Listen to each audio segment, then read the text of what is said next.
Hey guys, Deva here with another Alatreon counter build video. Today I will cover a weapon that I never played myself because I like focusing on only up to 3 weapons and I'm afraid I will get rusty or lose my muscle memory for the weapons I have mastered. I had again to ask my friend Famu to borrow me some Longsword gameplay to use it as background footage. He streams multiple times a week with a fixed schedule and does only open lobbies, so be sure to check him out and drop him a follow on his Twitch channel. I'm sure you will enjoy his streams if you like eating baguettes. And here is a message from Fam that he recorded for me and sent me. Bonjour my people, don't forget to eat baguettes. One a day keeps the doctor away. Onions. Quick reminder, don't forget to grab the daily login bonus of the free jewels. You will have 2 expert jewels and 1 attack jewel before Alatreon drops, so you will be able to make almost all meta builds. I made actually multiple variations of raw and elemental builds including Safi, Brahi and the DK Longsword, so everyone can use whatever he likes. The builds go all the way from max DPS to very comfy Divine Blessing 5, so be sure to not skip any part of the video because you could miss some subversion of a build. Here's build number 1 and my favorite one, the Coalescence max DPS build. Version 1 uses a Brahi Longsword because of the extra slot which allows you to fit in 1 more decoration. As you can see, we have all the necessary DPS skills with a over 100% crit chance confidence.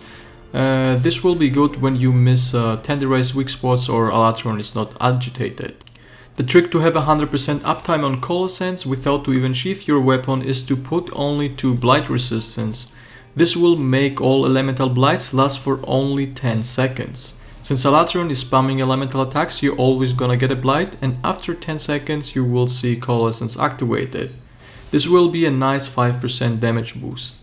You can maintain your sharpness with protective polish, so I highly recommend you to get those Wedgefish Plus scales if you haven't yet.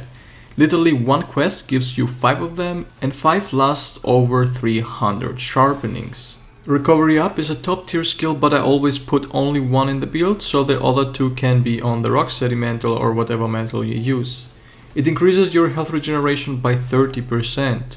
A lot of people don't know that health regeneration is a percentage of your damage, so the more juicy the number is, the higher your regeneration will be.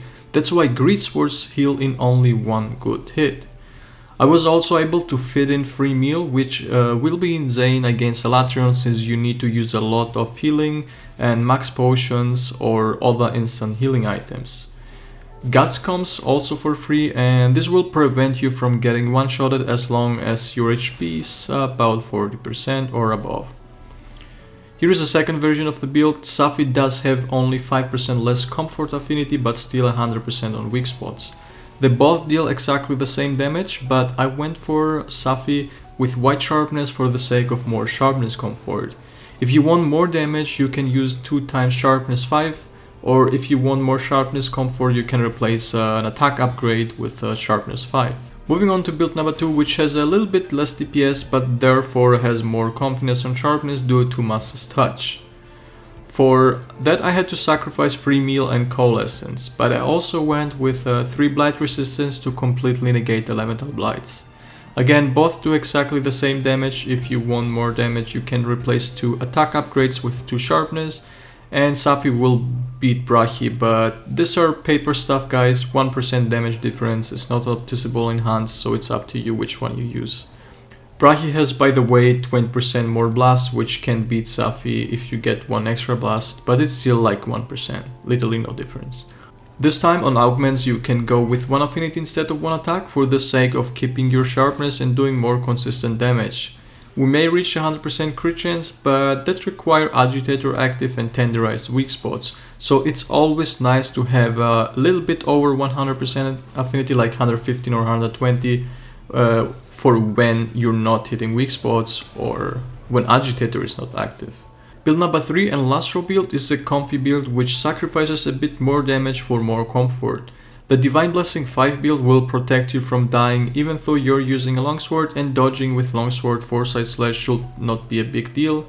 It has broken amount of 45 invincibility frames, aka iframes.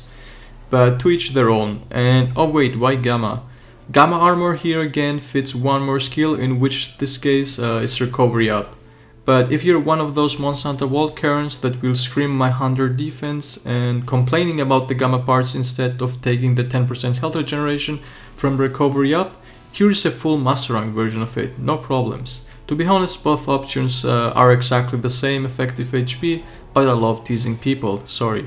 These were the Raw Max DPS 2 comfy builds, and I have one more for you, which is the Kiar Dragon Longsword. Elemental longswords of course can't keep up with the raw damage longswords, because longswords are simply weapons that scale almost purely from raw, but it's the strongest one out of all Kiar and manages to do the same damage as Safi longsword on Dragon Weak monsters, which are the only in the game Wrath and maybe Joe's Head. But hopefully Elemental affects somehow the fight and it's not just about damage, but I highly doubt it. Build number 4 is the Kiar Dragon Coalescence build, and I think I don't need to repeat myself, you're basically using Alatreon Blights in your favor for a grid draw and elemental damage buff. 100% crit chance in combination with free crit element, so that element has a chance to do some numbers, but as well preventing sharpness loss from Masa's touch. Build number 5 is basically the same, except we dropped Coalescence to completely negate elemental blights again if you're not comfortable with it. So instead we also gained more sharpness comfort by having extra affinity comfort when you miss weak spots. On the medals, I highly recommend you to put Recovery Up for more health regeneration, or Crit Eye for more sharpness comfort or crit comfort, whatever. So yeah, hope I could satisfy everyone with all these variations of builds. If you want different elemental longswords builds, just use mine as a template, but they don't do nearly as much damage as DK, so there is really no point using them, but that's up to you. If you enjoyed this video, be sure to leave a like and comment down below what you want to see next from me. Also don't forget to subscribe for more awesome builds, guides and speedrun videos. And with that said, I wish you all a nice day and happy hunting, guys.